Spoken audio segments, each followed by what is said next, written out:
So if you were texting all of the supernatural actors or characters, who would you put on mute first?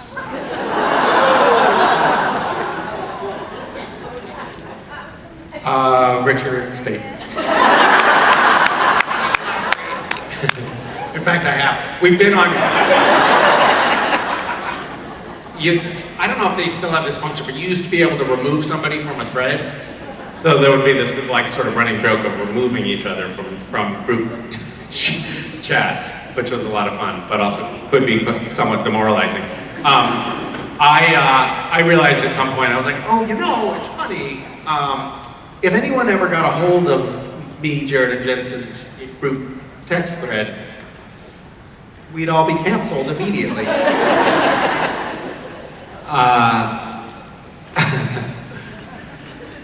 It's a note to self. I should sit down with them and be like, guys, we're all going to open up our text threads and we're going to delete all. Right now, I want to see you do it.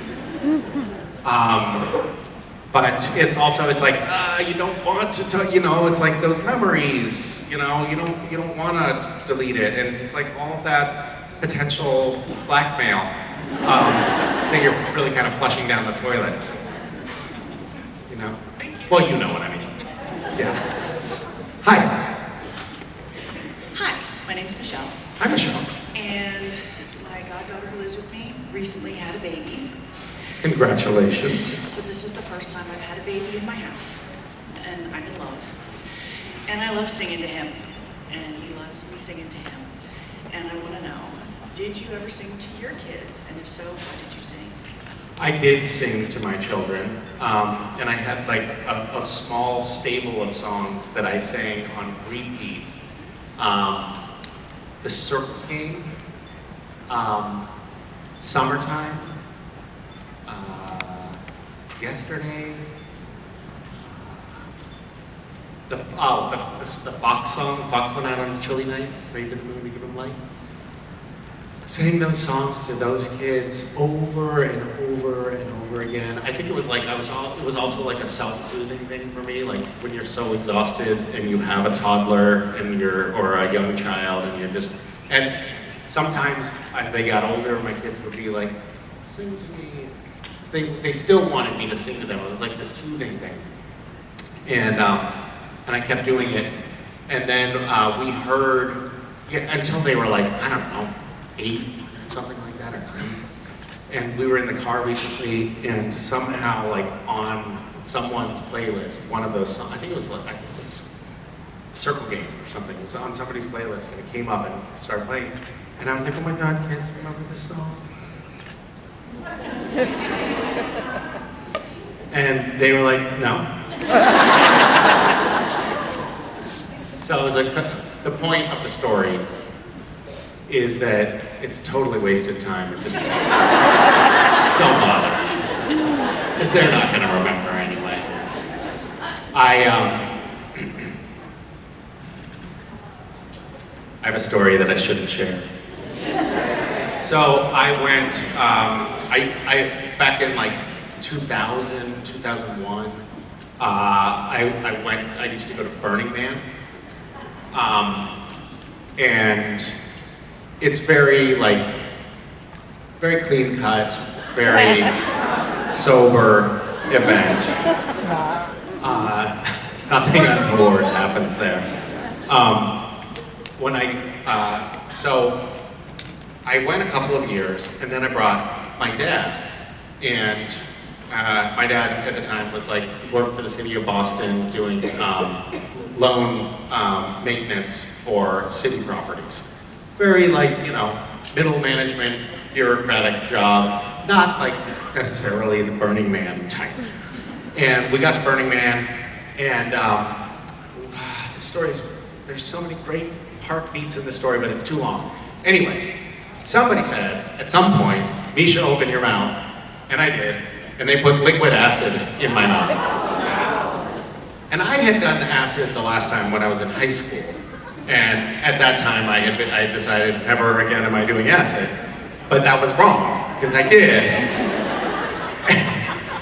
And holy hell, did it send me into like the darkest pit of despair that lasted for what seemed like an eternity. And there was a dust storm, and like I was in my tent, and I had decided that I had lost my mind and that I was going to wind up homeless under a bridge. And the only thing that kept me tethered to reality was my dad singing Frosty the Snowman to me outside my tent. So here I am, a grown man.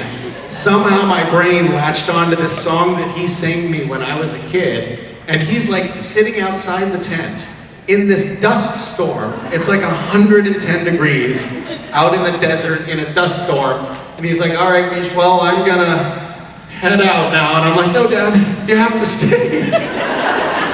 And I just made him sing to me over and over and over again. And I imagine someday something similar will happen with you and your godchild when they're grown up. He's going to want to hear the Cosmos Feet song, I'm sure of it. Yeah, for sure. Thank you. Why did I share that story? Okay, hi. I was trying to figure out how you were going to connect the two from singing to kids to doing acid. But it worked, didn't it? It worked. So my question is, if you could switch lives with any cartoon character, who would it be and why?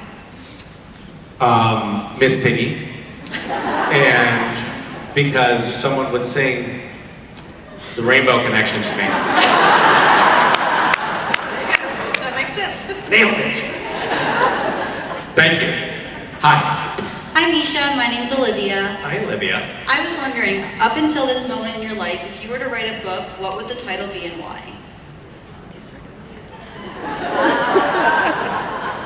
Well, I did. In the current times. I am currently writing a book. The working title of which is The Bunker. And it's about a bunker. And why? I don't know. I just feel compelled to try my hand at long form fiction, and I feel like it's a little window of opportunity where that's still an option before AI writes all of our books, and it's kind of a near future dystopian AI apocalypse story. So it's a kind of a sweet story that kids will like. Can't wait to read it. Yeah, thanks for asking. Hi.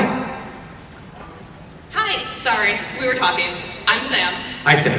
Nice to meet you. Nice to meet you. Hope you're doing okay today. I am. Thank you for asking. And you can make pear jam Uh, and pear wine. Pear jam? Mm-hmm. Yeah, but these are like, they're almost like apples, the Asian pears, and so that's not true. Okay. But I could make pear butter. Yes. Well, that's a good idea, and I should get on that. That's really super time consuming and tedious. But it's also hard enough to eat high enough volumes of pear butter to give yourself like medical digestive problems.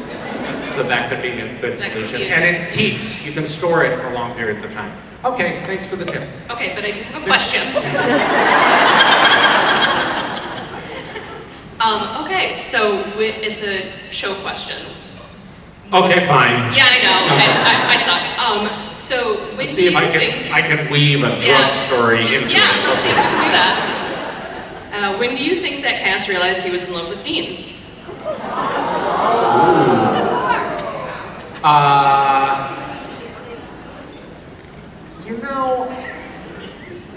It was an interesting kind of arc there because I think that there were moments along the way where it was like, is that what's going on? But it was a question that I don't know if you know this, but I played Castiel.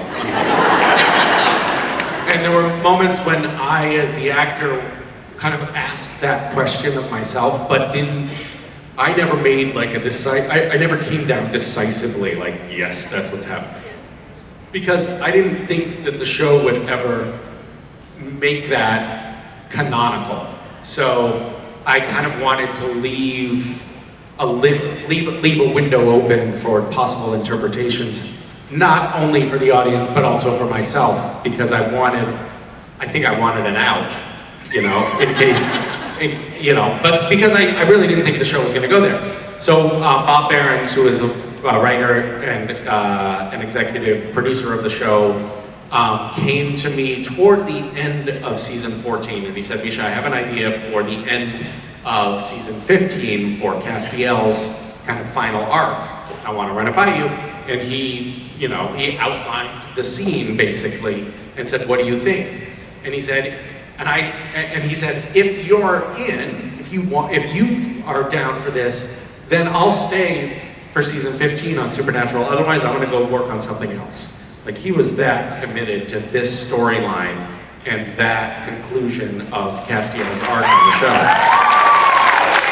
And I was like, oh my God, I would love that. Let's do it and let's figure out how to make that happen. And at the time, I think both he and I realized, like, we don't know if the network is gonna say okay to this. We don't know if the studio's gonna say okay to this. We don't know, you know, what the other producers are gonna say to this. It was like a little bit of a Hail Mary, but we're gonna try to make it happen. And so from the end of season 14, that's how I was playing it. But I was also playing it like Castiel still has to discover this in himself. You know what I mean? Like, Cass had to, you know, come out of denial or whatever was going on for him. So, Thank you. did that answer your question? Yes, and thanks for doing that. Yeah, you're welcome. Thank you for asking the question. And thanks for the tip on the pear butter, more importantly. Even though you didn't give me that tip, you said jam, which was wrong.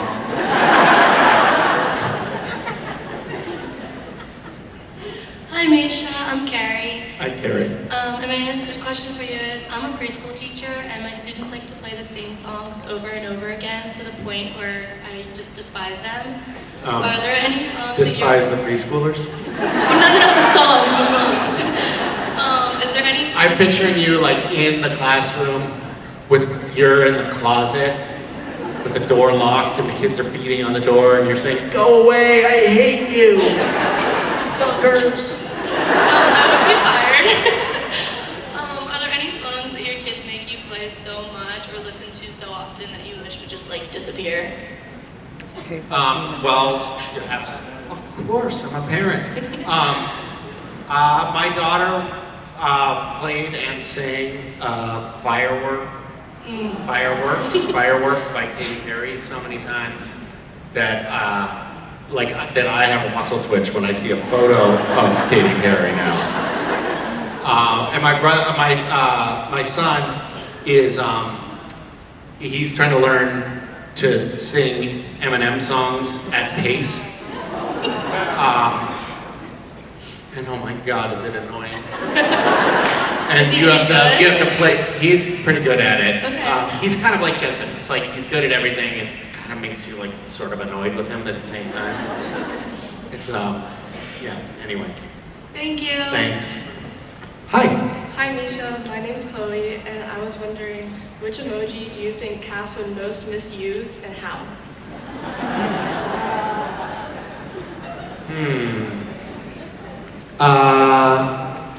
Good question. Like the little smiley face emojis. Yeah, like any emoji. I probably like a little devil emoji or a little angel emoji or a little kissy emoji. He'd be like sending Dean these little kissy emojis all the time. And Dean would be like, fucking, oh, dude, Sam is gonna see this. Fucking embarrassing. What are you doing? Stop it.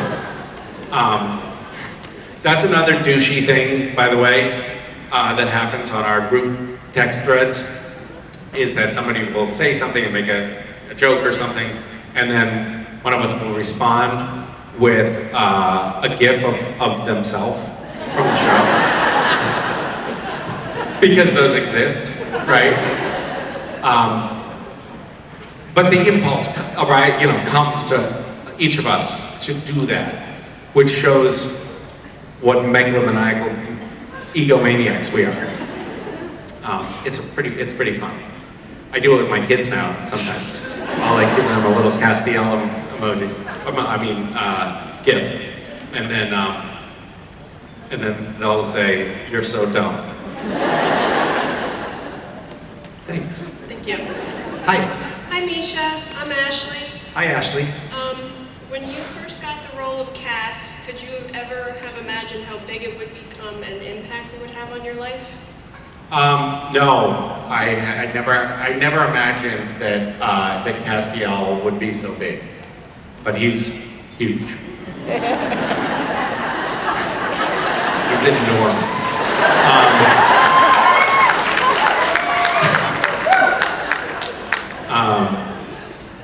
No, it's funny because somebody in my meet and greet asked more or less that question today. So those of you who are in my meet and greet, sorry. Turns out you didn't have to pay for it.